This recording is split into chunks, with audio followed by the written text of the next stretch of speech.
All right, ladies and gentlemen, it's been a really, I know I say this every single time we do one of these videos, but it has literally been like a year since we've done one of these things.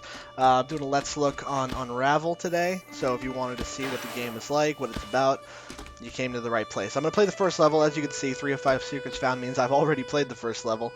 So this is going to be more of a brisk playthrough than the first time around, because the first time I played this level, took me about 25 to 30 minutes. As you can see, this video is not nearly that long, so it's not going to be all day affair. I'm just going to show you get in, get out, show you the gameplay a little bit and how it works. Unravel is a game I've been waiting for since E3 last year. I know Tucker, obviously he's not here right now. Look at how adorable this is. This is amazing. Tucker is also interested in this. I'm not sure if anybody else with Crunchmoo is too into it or even knows much about it, but I know me and Tucker have been excited for it. Since we saw it at E3, I mean, that was the best.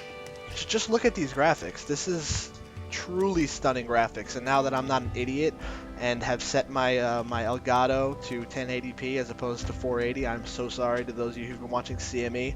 It will get better next week, I promise you, or in 2 weeks. Um, but this is not CME, this is Unravel, and I'm really happy I got it fixed because this is just an absolutely gorgeous game, as you can see already. And the yarn aesthetic fits, although it's not over the top, obviously. It's basically your Yarny, in a real world, which is really awesome. I know when the game was initially announced, a lot of people compared it to Yoshi's Woolly World, or at least maybe just a lot of people that I've seen. But it's, as you can see, it's definitely nothing like that. Yoshi's Woolly World, while gorgeous as well, is more of a everything is yarn. So not only Yoshi yarn, the world is yarn, the grass, every single thing is. This is more you're just a ball of yarn in the real world. So it's definitely nothing like Yoshi.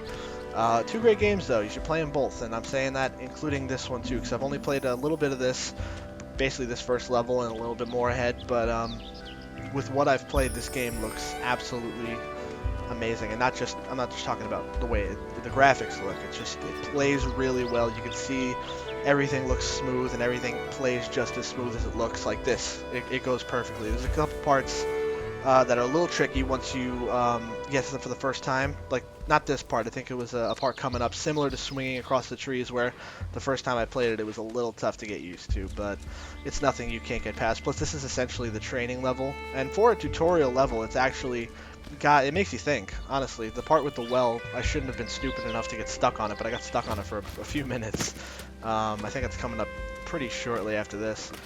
Um, but it's definitely a really good experience. When I first heard about it, when I first saw gameplay pictures of it, not necessarily did I think it was going to be the same as this, but I automatically thought of Ori and the Blind Forest from last year. Um, just in terms of the experience it would create, and I'm not too sure exactly where the story is going to go here. There is a cutscene, there is an opening cutscene, but there's no dialogue, and for as far as I know, there's no dialogue in the entire game. I think it's going to be a silent type of thing, which is great. That's fine with me. I don't think Ori had a narrator, but besides that, that's about it. It looks to tell a pretty emotional story, I'm not gonna lie. I did cry within the first 10 minutes of Ori and the Blind Forest. Haven't cried yet during Unravel. Haven't had a reason to, but you never know. It might be coming. I just don't know what to expect. Here's that apple in the fountain puzzle I was talking about. Ori and the Blind Forest was a fantastic game too, by the way. I know we didn't do any Game of the Year video, because I would have been the only one who hadn't played enough games to qualify to do it. And Ori and the Blind Forest was up there for me. Also, the Beginner's Guide is my Game of the Year of 2015. Play it if you have not, but that might be for a video for another time. But we're talking about Unravel now. So when Unravel was announced at EA's press conference last year, it completely took me by surprise. I don't think anybody knew it was even coming. It wasn't announced previously before that, and I feel like it definitely stole EA's press conference. I know me and Tucker did a little video talking about E3. That was our standout by far from EA's conference. It wasn't a terrible conference, but this was just, they dedicated a lot of time to Unravel. They dedicated a lot of gameplay footage to Unravel, and it's the first we've ever heard of it. When you start the game up, actually, it's a little message from the developers saying it took them almost 3 years, it took 2.5 years to finish this game, and just by the looks of the graphics and everything, I can totally see the effort that they put into this. This is definitely, a passion project from the developers. I forgot what country they're from. My apologies. It's obviously a European country, but I'm just not sure exactly which one, so I can't pinpoint it. when he came out on stage, I think it was the lead designer or one of the developers, clearly was very nervous. He's not much of a public speaker, which is fine. I'm not going to bash the guy. He did well enough to talk about the game, which is fine. And yeah, the gameplay alone, like, it didn't even matter if the thing wasn't selling you on it. The gameplay alone sold a lot of people on this game, and it's coming out, as of this video, it's coming out Tuesday. But if you have EA Access, you can play it. You can play it. What is it? 4 days? Yeah. No, about 5 days. You can play it 5 days before. It's only $20. If you have access, it's only like $17.99 or whatever. So definitely not going to break the bank for this one. And you do get a 10-hour trial, so that leads me to believe, by the way, right there, that was a collectible, or as the game called them, secrets. So like little buttons. I had already collected it the first time I played it. That's why it wasn't there, but you just saw how you would get it. So there you go. Yeah, with EA Access, you can play this game, and it's 10-hour trial, so that leads me to believe the game would be longer than 10 hours. I would like to think so, at least. I really hope people can't just run through and beat the game and then never actually buy it, which would be kind of lame. But hey, you know what? The more people that can play the game, the better. EA still gets the money. I'm sure the developers still get the money, even if that's the case. But I don't know. We'll have to see. This was a really cool part. Just watch this. This is just a great game to watch and to listen to. It's a great game to play. Like I said, the controls are very smooth.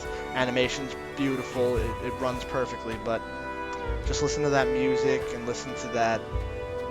Just all the sound effects work perfectly together. I know I'm like kind of, I don't know what the word I'm looking for. I was going to say typecasting, but I don't think that's not the word I'm looking for. But the first time I played this game, and it was around this part too when I really listened to some of the music, it reminded me of Braid, in terms of Braid's soundtrack with the violin score, more of a classical type of feel, very relaxing, but it totally fits the game, and this game is totally benefits from this soundtrack. This is just brilliant to listen to. And by the way, I'm having a little trouble here. Not intentional. I'm trying to swing to that top one you see up there. I think I'm gonna have a little bit of a struggle trying to get there. Let's see if I can get it soon. Just gonna dangle. Even just dangling from the yarn and swinging from it, it feels amazing. And you'll see, you've probably seen it before too in this playthrough. Sometimes I'll grab like pieces of yarn that's like wrapped around a spool or something like that. It's actually to extend your yarn, because if you keep going, and if I didn't play this for the first time before, if I just were doing this blind, which usually these videos are blind, sorry, this one's not blind, like this right here, you get this to extend your yarn. If I had kept going forward, I would have run out of yarn, and then I couldn't have advanced in the level. You need that. Not only is that a checkpoint, so if you die, actually, I don't know if you can die in this game, but if you do have to restart from the checkpoint, no, it's to reset your save, excuse me, so you can save right there, come back later if you don't want to finish the level. But you do run out of yarn, so you got to pick that up and like basically restock your yarn supply, which is a pretty cool thing. That it happened to me a couple times, especially on that part with the when I dropped down from the windowsills and everything. If you'll go back, you can see it. I ran out of yarn there, and I had to find that thing on the bottom, which is a really cool feature. This is just a really well thought out game. This puzzle wasn't particularly hard. I just had to like, I don't know, I had some brain farts going through, but I was enjoying it the whole time, so that's a testament to how good the game is, where it's not going to kill you, but it's not like a simple walk through to the end, although I am simply walking across the seesaw to my destination, which I'll tell you, it wasn't as easy as it was, or it wasn't as easy as it seemed the first time I did it. This one also, this is a cool little thing where you had to swing the tire, tie your knot and then swing the tire. Yeah, you could tie your yarn to like different parts of the map. You've seen me do it many times in this video as well. I'm more talking about the history of the announcement and everything than the actual game, but you can see the game for yourself. I'm chewing your ear off, I'm sorry, but that's what I tend to do. I think we're almost at the end of the level here. Yep, this is leading to the last part here, and gotta make it. No, I think I'm gonna make it here. Just barely made it. There we go. That was a little bit risky. Here we go. We're almost done. So I hope you've enjoyed what you've seen so far, because you know this is kind of a dingy little greenhouse-looking thing. So it's not necessarily. By the way, do not do what I'm about to do right now. You'll see why in a second. I tied my knot to the middle one, and then I tried to tie it to make a bridge to this top ledge here, and then walk across, and then I decided to tie it to the bottom one to make a bridge. Doesn't work like that actually. You have to make a direct bridge. So I could have gone to the top, made a bridge down, or gone from the bottom, which I'm about to do, and make a bridge up, but it screwed up the whole thing. So that wastes a little bit of time. Just do it from the bottom and then work your way up. It's the easiest way to do that, or else the block will not get to where you want it to go. There we go. Tie it from the bottom. Tie it from the top, and then from the middle, excuse me, and now to the top. I really hope they release the soundtrack as a, as a download or as a CD or something like that. I would totally rock this. I got the Braid soundtrack on my phone. I don't listen to it often, but you know what? If I ever need some relaxing music, I got it there to listen to. And you're supposed to drop down to the right. I don't go to the left, but if you keep going to the left on that ledge I just jumped on, you would get another collectible. And this is the end of the level. Admire the beautiful graphics of the leaves and the trees in the background.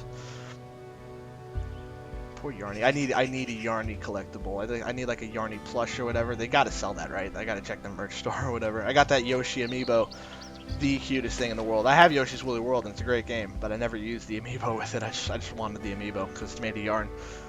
And there we go. That's how you finish a level. You gotta find these little buttons, these little yarn pieces or whatever, called the missing pieces. The story's not been explained as much to me yet, but I'm not very far in the game, so I will let you know how it goes if I ever make another video in this again. Probably won't, but this is just to show you what the game was about. And I'm going to go through the photo book. Every time you beat a level and every time you get a missing piece, this happens. And you can go through the photo album. And it just shows you like pictures, I'm sure pictures that the developers have taken. You get this little passage before, and then you'll see at the end that there's a lot more to unlock. So I'm looking forward to it. I'm looking forward to unlocking it. If you were interested in this game when it was announced, which a lot of people were, you will not be disappointed. Believe me, I was in the same boat as you. Played the game. Totally lives up to what I expected. Really good game. Really fun so far. Pick it up if you were on the fence about it. You won't be disappointed.